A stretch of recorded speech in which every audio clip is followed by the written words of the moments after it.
Hello again, guys, and welcome back. So, just tech portion again for Spider-Man. It's now in play, basically in the standard format, though we have yet to see some of its impacts if it would be really relevant to the standard meta game. And also, again, seeing that VV decks are still probably the top of the food chain for this format. But anywho, today's deck discussion is just about sharing some of the new cards which I think might be that of a fix or a fit to this archetype. And they call this one as the Boros tokens, which I decided to just kind of add some of these new Spider-Man cards. So let's take a look at the deck list. So we have 21 creatures, 10 enchantments, 3 instants, 24 lands, and 2 planeswalkers in Elspeth Stormslayer. So let's try to have the card by card discussion. Let's try to group it according to mana value, and then we'll see. So you can see here basically the curve for the creature are just going with just the 3 mana cost, but we only have 4 copies of or 1 drop, which is the Lightstall Inquisitor. So this card is particularly going that to have a vigilance creature and can exile a card from your opponent's card hand, and that card play that card remains exiled, and it would cost more. And if it's a land, you can enter the battlefield tap. So the only drawback here, it's not that taxing of your opponents, is to delay them prior to what they would have in their initial curve, and also having a 2-1 body with this creature, which is that of the vigilance. And the other curve for this, for the 2 drops, so if you're already familiarized with the Tarkir Dragonstorm, of course, token based strategies would go with the Voice of Victory. So this is not only a good 2-drop per se, but can also prevent their opponents from countering your spells, because they can only cast their spells on their turn. And you can also mobilize warriors to add to your army, therefore triggering some of these enchantments, which I will discuss in a bit. And also, those with a partner of this card is Shocking Sharpshooter, which goes with another trigger that whenever another creature control enters, this would deal 1 damage to target opponent. And that for the other 2-drop, it's only 2 copies in the deck, are this creature, which we call as the Sir Slicer Goblin. This is that of a 2-1 raid ability. Going the Admir end step, if you attack this turn, it will create a 1-1 red goblin creature token. And going that you have a good basically curb your Voice of Victory, and you can just cast this after combat to get you a bonus of a token, which again also does some of these triggers. Now for the 3 mana cost, which I think that Arachne would go with this deck, is her ability to web sling. So it will web sling for 1 mana. As it enters, look at an opponent's hand, then choose a card a type other than creature.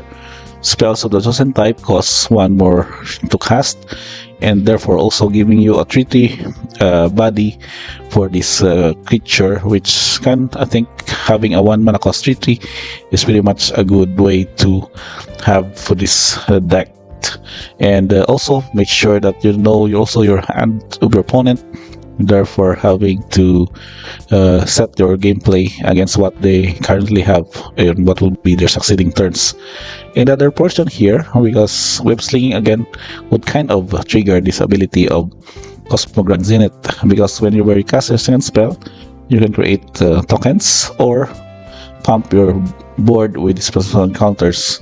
So particularly with the Cosmograph Zenith on the board, you can web sling one of your top creatures and then cast it again, so triggering the Zenith. So particularly you have a lot of shenanigans with this current lineup. And for the enchantments, since we know that the Impact Tremors has been reprinted with this version in MTG Foundations, So we can seal that this would be another of the 2 mana cost enchantment that can trigger whenever creature control enters to deal damage to each of your opponents.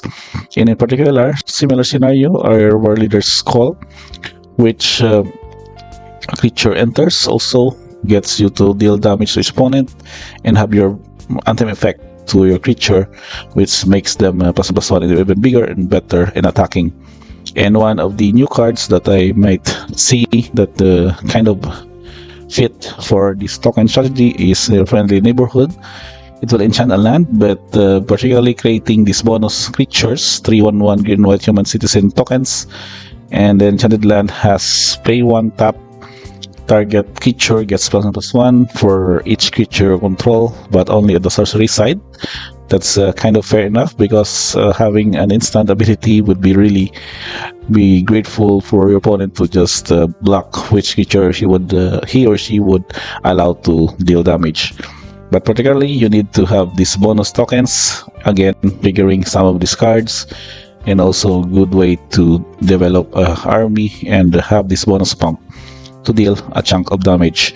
And for the instance, we have 2 Lightning Helix, which I think would also help you to deal the dome damage and also gains you life against aggro. And one only copy of Coordinated Maneuver. It depends to damage equal to the number of creatures you control, or you can also destroy enchantment in the process. So kind of a utility card main deck, but particularly the only thing is to have a kind of spot removals in this build, so that there are also ways for you to deal with your opponent's threats. And for the lands, I was in there 24, but I might kind of cut some of these basic lands. Maybe 23 lands is enough, but we'll see on the average mana cost in a bit later.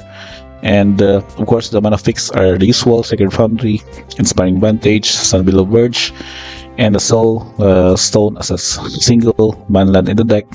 And also bonuses for your Tarkir Storm basics, non-basics I mean.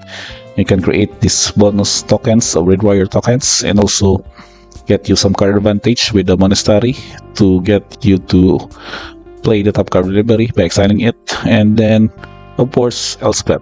What's really important here for her to have in this deck, because it would had you double twice many of her tokens created, and then she can also create a token by herself and have this +0 pump counters on each creature you control, and those creatures gains flying until your next turn. So that's a particular utility card per se. In the late game, it can also get you to huge flyer alpha strike to your opponent's life, and winning the game in that process. So let's take the deck stats. We have 28 cards for white. Red is 15. Production is pretty much even, 18 and 17. But I think the mana function here is enough for this deck to avoid the color screw. Average mana value is 2.5. So basically, mana cost is only evolving in the 2 mana category and 3 mana column. And last but not the least are your tokens. We have 5 kinds of tokens here: a golden token, a human citizen token from the Friendly Neighborhood, a human soldier, a soldier, and a warrior token. So particularly, that's pretty much it for this kind of deck tech build for token damage, direct damage set. But of course, with the kind of inclusion of Arachne to somewhat tax off or disrupt your opponent's gameplay. But of course, if they are also going with just a mid-range deck which consists of creatures, of course we have again our sideboard options, which I might have another video for that, we'll see. But particularly this deck would just really going well with producing tokens and dealing damage in the process, and just flying, giving them flying for the win for this kind of build. So don't forget to like, subscribe. We can have more of these kinds of deck tech videos, particularly now with the coming of Avatar set.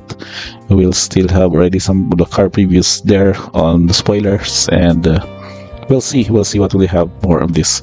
Again guys, thank you for watching. This is again Boros tokens for SPM Standard Spider-Man.